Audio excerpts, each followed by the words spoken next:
फटाफट ट्रॉली से नीचे उतार लेता हूँ और सीधा हार्वेस्टर के पास आकर तीनों को अटैच करके फुल कोशिश से खींचने लगता हूँ। लेकिन यार भाई काफी जम गई है, ये पता नहीं कितनी दिन से कीचड़ में फंसी हुई है। आज तो मैं इसे निकालूंगा। और यहाँ पर थोड़ी हिली हिली, बस आ गई, बस आ गई। थोड़ा और कोशिश करना पड़ेगा, दम लगा के खींचता, बस यहाँ पर फाइनली निकल गई है। वाह। फिर हार्वेस्टर वाला भाई मुझे धन्यवाद कहता है और मैं कहता हूँ ठीक है भाई, लेकिन अब दोबारा ओवरटेक के चक्कर में मत फंस जाना। अब ध्यान रखना दोबारा ऐसी गलती ना हो, क्योंकि नुकसान अपना ही होता है, ठीक है। अरे ठीक, कोई दिक्कत नहीं, बाय बाय। फिर मैं दोनों ट्रैक्टरों को ट्रॉली में लोड करके सीधा सरपंच के घर पर आया था। लेकिन यार ट्रैक्टर तो आगे बढ़ ही नहीं रहा, पूरा गेट के अंदर फंस गया। मुझे सरपंच से बात करनी पड़ेगी। अरे सरपंच साहब, ट्रैक्टर आगे नहीं बढ़ रहा है, क्या करूँ? अरे नहीं बढ़ रहा है, तुम आके देख लो। अरे पूरा ट्रैक्टर आपके गेट में फंस गया है। चलो मैं एक बार ट्राई कर लेता हूँ। हटो, सामने से गिर जाओगे। अरे हट जा सरपंच। अरे यार हट जा। कौन है ये लोग, कहाँ से आते हैं? भाई सरपंच साहब मुझे कुछ कह रहे हैं। क्या 10,000 रुपए दोगे? अरे यार तुम्हारे पास 10 रुपए तो नहीं निकलते टाइम पर। अरे सही में पक्का दोगे? चलो तो आ जाओ नीचे फटाफट, मेरा बहादुर शेरी अब तो निकाल देगा। भाई लाज रखना, 10,000 रुपए लेने, ठीक है सरपंच से। ओके चलो सरपंच साहब आ जाओ, बताओ इधर आ जाओ, नीचे उतर जाओ। अरे भाई साहब यहाँ पर अब मेरा ट्रैक्टर स्टार्ट हो गया है और ये निकल गया फाइनली। इसने ट्रैक्टर तो निकाल दिया, लेकिन घाटी को भी चढ़ाना है। भाई चढ़ जा, मुझे कोशिश करना है कि इसकी मदद नहीं करूं, लेकिन मुझे करना पड़ेगा। अरे सरपंच साहब साइड हटो, मुझे मदद करने दो। चल सेरा तेरे पीछे मैं खड़ा हूँ, डरना मत हो। साइड में सरपंच जी खड़े और यहाँ पर फाइनली ट्रैक्टर मेरा चढ़ जाता है और अब बारी है पैसे लेने की। अरे सरपंच साहब किधर भाग रहे हो? अच्छा पैसे लेने जा रहे हो, चलो मेरे पिछले वाले पैसे भी लेकर आया ना। फिर सरपंच साहब पैसे लेकर आए थे, लेकिन भाई सरपंच साहब को चक्कर आने लग जाते हैं। अरे सरपंच साहब सिर्फ आप 10,000 रुपए दे रहे हो, अरे लाख रुपए नहीं दे रहे हो। चलो फटाफट पॉकेट में रखो। चलो भाई यहाँ पर सरपंच ने पैसे दे दिए और अब मैं सीधा चल देता हूँ मेरे ट्रैक्टर को लेकर सीधा घर की ओर। और फाइनली कुछ ही देर में घर आया था और घर आकर मेरे ट्रैक्टर को आराम से पार्क कर देता हूँ। तो भाइयों में काम के चक्कर में एक काम करना तो भूल ही गया, मुझे सनफ्लावर के खेत में रोटेवेटर चलाना है। तो मैं फटाफट मेरे ट्रैक्टर को स्टार्ट करता हूँ और सीधा खेत की ओर चल देता हूँ।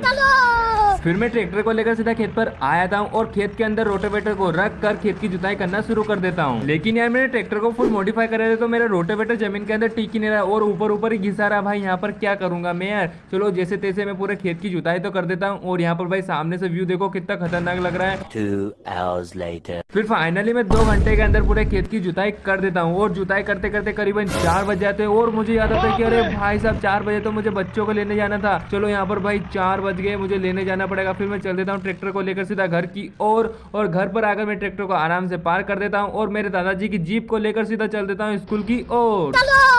फिर मैं रास्ते से होते हुए जा रहा था तो मैंने देखा कि अरे भाई साहब स्कूल की छुट्टी भी हो गई और सारी बस चली भी गई। मुझे जल्दी जाना पड़ेगा क्योंकि बच्चे परेशान हो रहे होंगे। बात तो सही है। फिर मैं जैसे स्कूल के पास में पहुंचता हूँ तो अचानक ट्रेन आ जाती है और मुझे रुकना पड़ता है। अरे भाई साहब ये भी गलत टाइम पर आती है। फिर फाइनली ट्रेन चली जाती है और मैं जीप को लेकर सीधा स्कूल में आया था और वॉचमैन से पूछता हूँ अरे भाई साहब सारे बच्चे कहाँ गए? अच्छा पहली शिफ्ट में चले गए। अरे यार पहली शिफ्ट में क्यों गए? मैं लेने आया था ना उनको।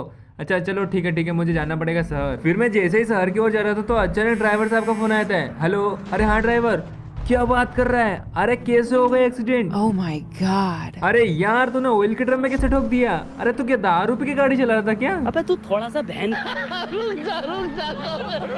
चल ठीक है, अरे बच्चे को तो कुछ नहीं हुआ ना?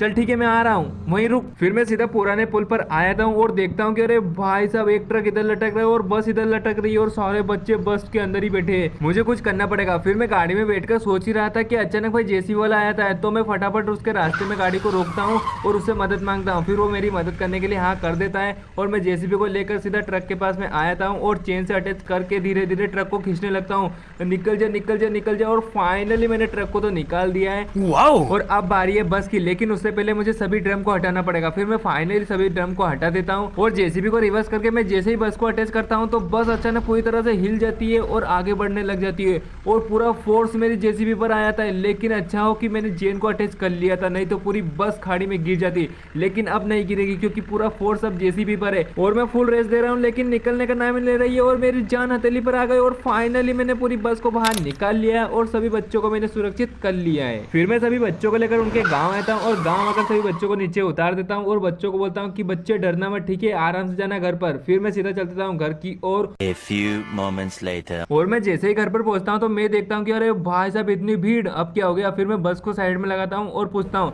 अरे दादा क्या हो गया? अरे मैं क्या बताऊँ, मैं तो बच्चों को लेकर आ रहा हूँ। अच्छा वो, अरे कुछ नहीं, थोड़ा सा एक्सीडेंट हो गया था, अब सब सुरक्षित है। लेकिन तुम पुलिस को क्यों लेकर आए हो? अच्छा पूछताछ के लिए? चलो पूछताछ तुम करो, मैं जब तक मेरे फैमिली वाले से मिल लेता हूँ। हाँ पापा, अरे सब सुरक्षित है। नहीं, मैं सबको छोड़कर आ गया अपने अपने घर पर। ठीक है, अच्छा तो भाइयों ये चर्चा तो करीबन 2 या 3 दिन तक चलती रहेगी, तो मुझे तो वीडियो का अंत करना पड़ेगा। तो आज के लिए इतना ही, मिलते हैं नेक्स्ट वीडियो में। अगर वीडियो अच्छा लगा हो तो लाइक करें, सब्सक्राइब करें। धन्यवाद, बाय बाय।